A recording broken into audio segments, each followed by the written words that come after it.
Assalamualaikum warahmatullahi wabarakatuh. Salam sejahtera buat kita semua. Semoga selalu dalam keadaan sehat.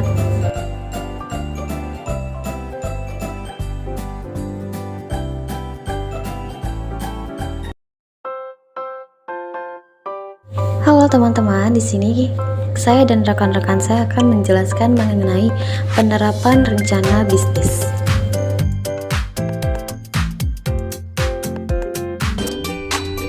Baik, sebelum lebih lanjut saya akan perkenalkan rekan-rekan saya terlebih dahulu.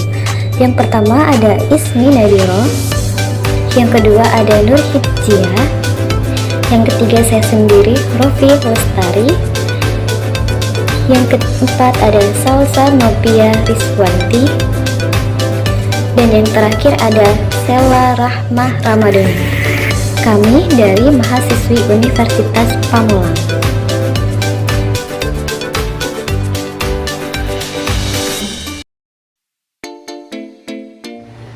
Penerapan rencana bisnis. Rencana bisnis atau business plan adalah sebuah dokumen terperinci tentang strategi untuk mencapai misi dan tujuan perusahaan.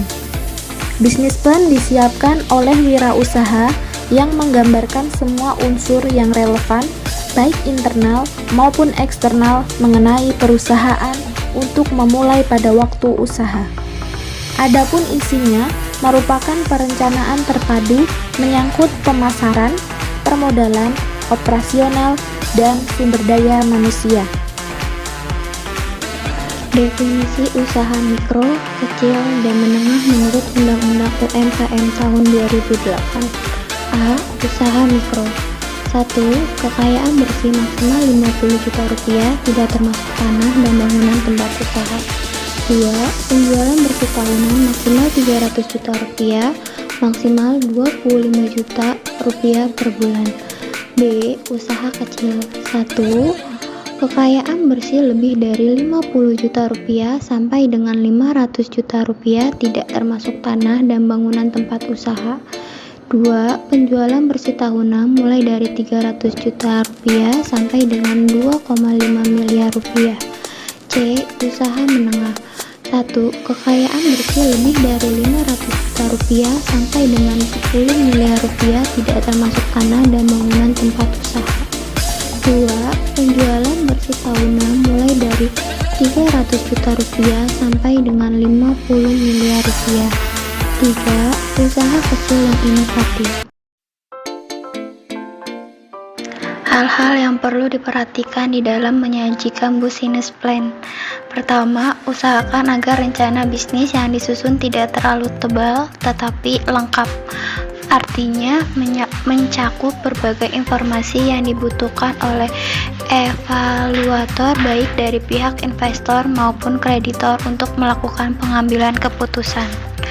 Kedua, penampilan rencana bisnis harus dibuat menarik karena investor dan kreditor akan memperoleh kesan pertama terhadap perusahaan yang sedang mencari pendanaan dari penampilan rencana bisnis yang diajukan kepada mereka.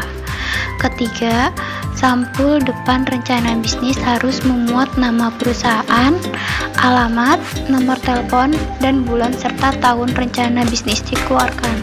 Keempat, rencana bisnis yang baik harus mencantumkan ringkasan eksekutif atau executive summary yang memuat penjelasan mengenai keadaan usaha. Kelima, penyusunan rencana bisnis harus diorganisasikan secara baik.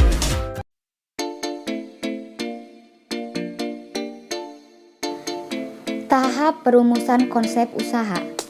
Untuk mewujudkan ide usaha menjadi kenyataan, maka ide usaha yang muncul di benak pengusaha harus dirumuskan menjadi konsep usaha. Konsep usaha adalah penjabaran suatu ide usaha ke dalam dimensi-dimensi bisnis yang relevan. Misalnya, pengusaha memiliki ide usaha mendirikan rumah makan, maka diharuskan menjabarkan ide rumah makan tersebut ke dalam konsep usaha yang jelas, dengan menguraikan ide usaha tersebut menjadi dimensi-dimensi usaha yang lebih detail. Misalnya, apakah rumah yang akan dibuka merupakan rumah makan yang menjual masakan khas Jawa, Padang, dan lain-lain. Tahap studi kelayakan usaha. atau feasibility study. Berbagai faktor yang harus dipertimbangkan di dalam melakukan analisis kelayakan usaha dari suatu rencana usaha baru yang mencakup aspek-aspek A. Kelayakan pasar dan pemasaran. 1. Potensi pasar, market share. 2. Produk, harga, distribusi, promosi. 3. Segmenting, targeting, positioning atau STP. B. Kelayakan operasional atau teknis. 1. Pasokan bahan. 2. Proses produksi. 3. Mesin dan peralatan. 4. Kebutuhan tenaga skill atau unskill. C. Kelayakan manajemen plan organisasi. 1. Desain organisasi.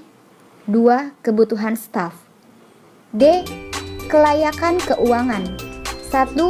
Kebutuhan modal dan sumber pendanaan. 2.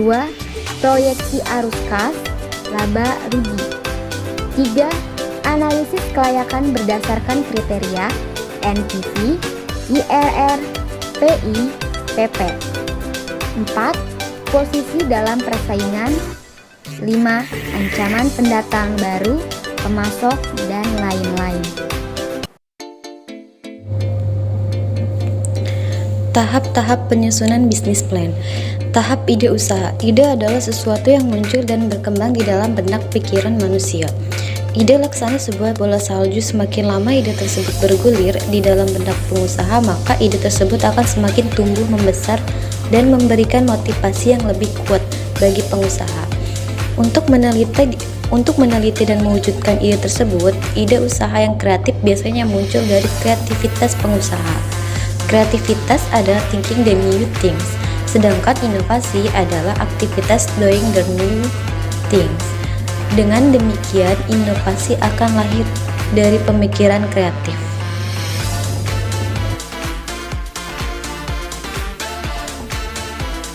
Tahap penyusunan rencana bisnis dibagi menjadi dua, yaitu yang pertama, informasi yang dikumpulkan oleh pengusaha pada tahap studi kelayakan merupakan bahan yang sangat berharga bagi proses penyusunan bisnis plan. Perbedaan mendasar antara kegiatan studi kelayakan usaha dengan penyusunan bisnis plan adalah terletak pada aspek manajemen strategis.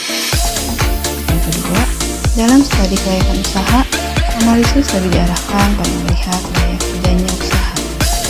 Dalam menyusun bisnis plan, pemimpin puncak perusahaan sebagai ahli strategi akan meletakkan usaha baru yang kemudian tersebut di dalam susunan portofolio usaha, disesuaikan dengan visi, misi, dan tujuan yang ingin dicapai perusahaan dalam jangka waktu panjang. Pada figur 2, komponen-komponen rencana bisnis yang harus dibuat oleh perusahaan atau pengusaha antara lain meliputi 1. Pengembangan visi, misi, tujuan, dan strategi dari usaha baru tersebut. 2. Mengembangkan manajemen perusahaan yang menyangkut kegiatan penetapan direksi perusahaan, para manajer utama perusahaan. 3. Mengembangkan lingkungan internal yang mencakup pengembangan struktur organisasi, pengembangan budaya perusahaan, dan sumber daya utama organisasi atau resource. 4. Mengembangkan proyeksi kinerja perusahaan yang mencakup antara lain perhitungan titik lintas atau BEP, perkiraan penjualan, harga pokok produksi plan penjualan, mengembangkan berbagai laporan keuangan seperti laba rugi, neraca, arus kas, menetapkan perkiraan pengembalian investasi atau payback period,